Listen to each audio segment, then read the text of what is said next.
नमस्ते दोस्तों आज के वीडियो में हम बात करेंगे एक स्कॉलरशिप के बारे में जिसका नाम है Rajiv Gandhi scholarship for academic excellence.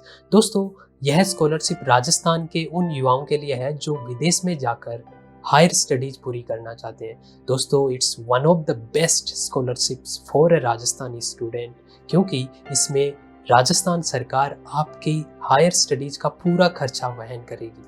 दोस्तों, तो चलो इसके बारे में हम डिटेल में बात करते हैं। यह स्कॉलरशिप किसके लिए है, कौन इसके लिए अप्लाई कर सकता है, लेट्स सी।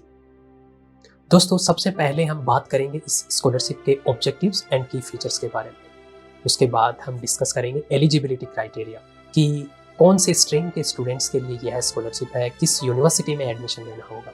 उसके बाद हम बात करेंगे फाइनेंशियल बेनिफिट्स कि गवर्नमेंट कितना सपोर्ट फाइनेंशियली प्रोवाइड कराएगी सेलेक्टेड कैंडिडेट्स को।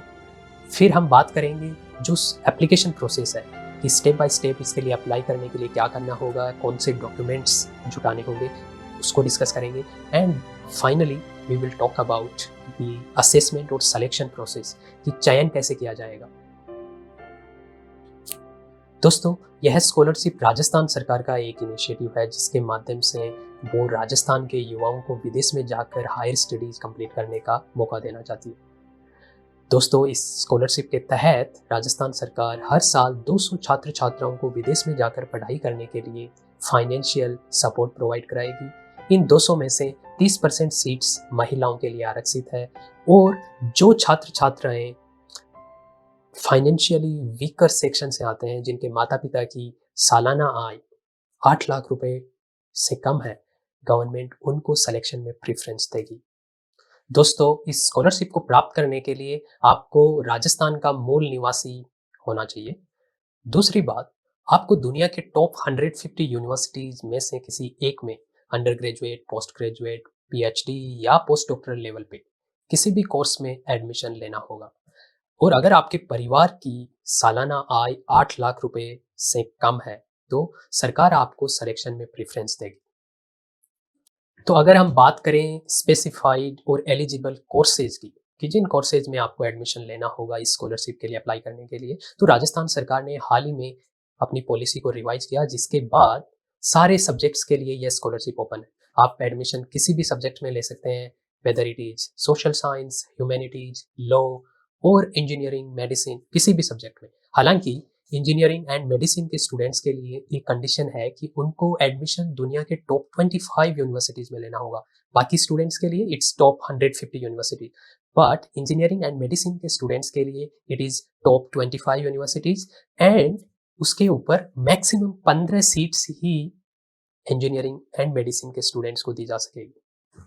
दोस्तों, जो टॉप 150 यूनिवर्सिटीज को गवर्नमेंट ने स्कॉलरशिप के लिए अप्रूव किया है, उनकी लिस्ट ही डिस्क्रिप्शन में दी हुई है।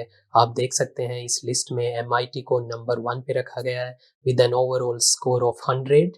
ऐसे करके 100 to 50 ओवरऑल स्कोर के बीच में ये 150 यूनिवर्सिटीज की लिस्ट दी गई है, जिसमें से किसी एक में आपको एडमिशन लेना होगा इस स्कॉलरशिप के लिए अप्लाई करने के लिए।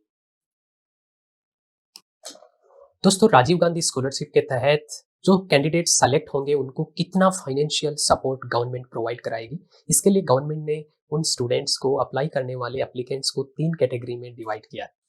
पहली कैटेगरी में वो स्टूडेंट्स हैं जिनके माता पिता की सालाना आय 8 लाख रुपए से कम है। गवर्नमेंट उनको पूरा का पूरा 100% यूनिवर्सिटी ट्यूशन फी प्रोवाइड करवाएगा, प्लस में 12 लाख रुपए सालाना अदर एक्सपेंसेस भी कवर करेगी, जिनमें रहने खाने का खर्चा या आपके मेडिकल इंश्योरेंस का खर्चा है। कैटेगरी E2 में वो स्टूडेंट्स हैं जिनके माता पिता की सालाना आय 8 से 25 लाख रुपए के बीच में।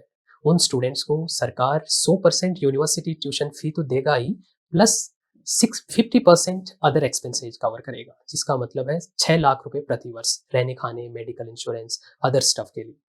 कैटेगरी E3 में वो स्टूडेंट्स हैं जिनके माता पिता की सालाना आय 25 लाख रुपए से ज़्यादा है। उनको गवर्नमेंट ओनली यूनिवर्सिटी फी पे करेगा, 100% फी कवर की जाएगी, लेकिन उनको कोई भी अदर चार्जेस के लिए, अदर एक्सपेंसेज के लिए सपोर्ट नहीं मिलेगा।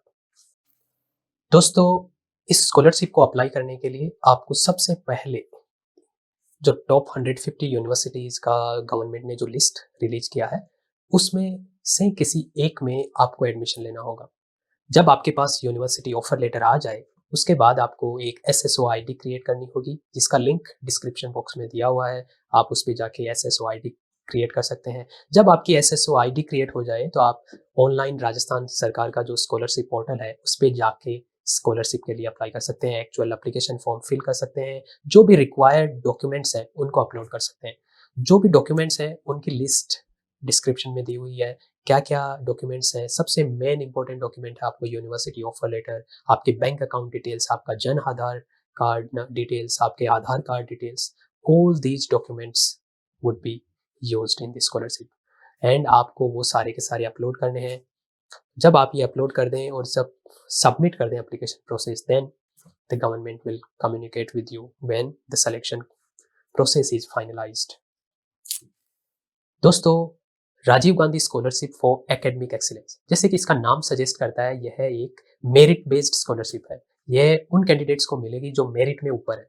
वो मेरिट कैसे डिसाइड होगी, उसके लिए सिर्फ और सिर्फ एक ही क्राइटेरिया है, वो यह है कि आपको जिस यूनिवर्सिटी में एडमिशन मिलता है, जितनी अच्छी यूनिवर्सिटी में एडमिशन मिलता है, उसका ओवरऑल स्कोर उतना ही अच्छा होगा एंड आपको सिलेक्शन उसी ओवरऑल स्कोर के बेसिस पे होगा। For example, if you get admission in to MIT which has an overall score of 100, तो आपको सबसे पहले यह स्कॉलरशिप प्रोवाइड करवाई जाएगी। इसीलिए I think this is one of the best scholarship, जहाँ पे और कोई झंझट नहीं है कि आपके 10वीं 12वीं के मार्क्स कितने हैं, ज़्यादा हैं, ऊपर नीचे, अंडर ग्रेड में क्या है। इसीलिए आपको इस स्कॉलरशिप के लिए ज़रूर अप्लाई करना चाहिए। दोस्तों, अगर आपको इस स्कॉलरशिप के बारे में और ज़्यादा जानकारी चाहिए, तो आप इस ईमेल पे ईमेल कर सकते हैं। यह एक गवर्नमेंट मॉनिटर्ड ईमेल है, वो आपको ज़रूर रेस्पॉन्ड करेंगे। अगर आपके पास कोई भी क्वेश्चन है, क्वेरी है, आप उनको ज़रूर लिख के भेजें, या आप राजस्थान सरकार की वेबसाइट भी विजिट कर सकते हैं। अगर आपके इन जनरल बाहर विदेश में पढ़ाई करने से रिलेटेड कोई भी क्वेश्चन है, तो आप कमेंट्स में ज़रूर लिखें, मैं उनको आंसर करने की कोशिश करूँगा।